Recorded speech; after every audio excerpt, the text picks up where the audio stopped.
Ladies and gentlemen, here are my CDL 2022 power rankings for the season so far. This is from the beginning, from the first ever match to the most recent match, which was the Thieves versus Toronto Ultra, where the Thieves got reverse sweeped. So in the D tier, we have... Oh, yeah.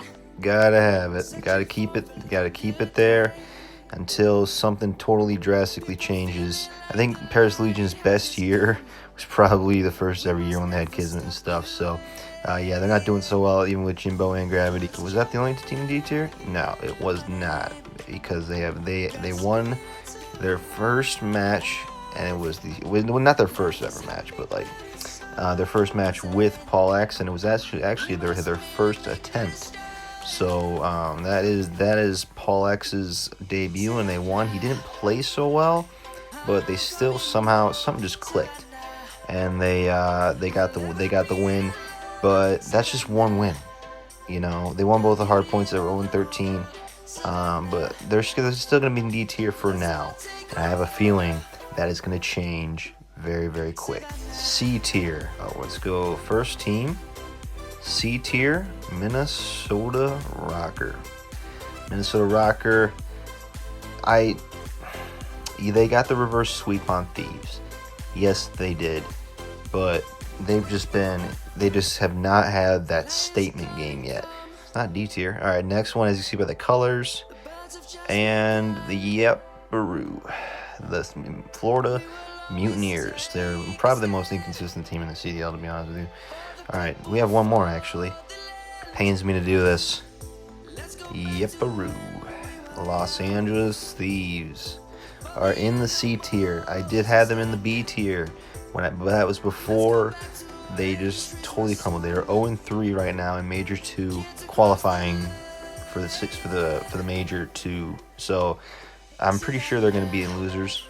And they're already thinking about roster changes, which is insane with that roster that they had. They were doing so well. They were literally an A tier team. Here we go. First team.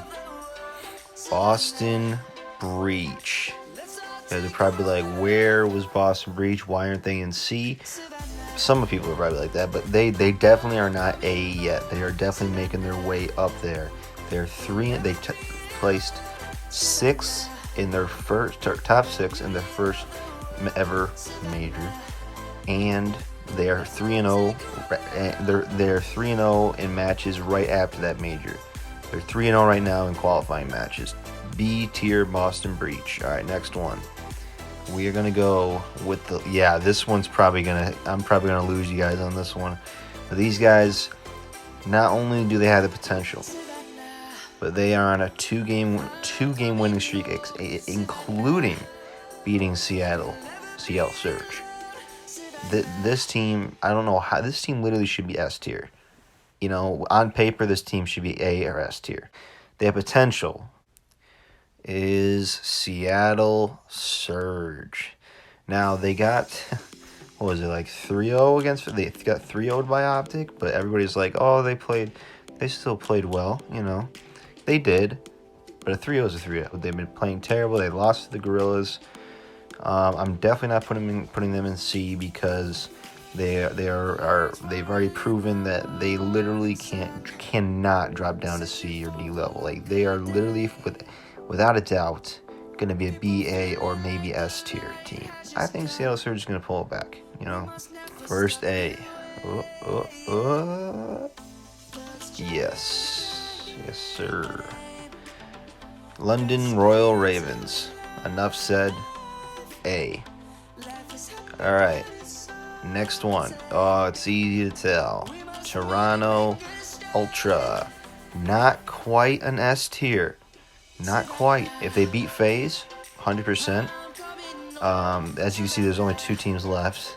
Both Optic Texas and Atlanta FaZe.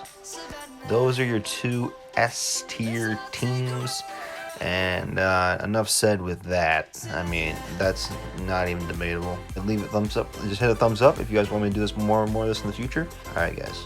Peace out.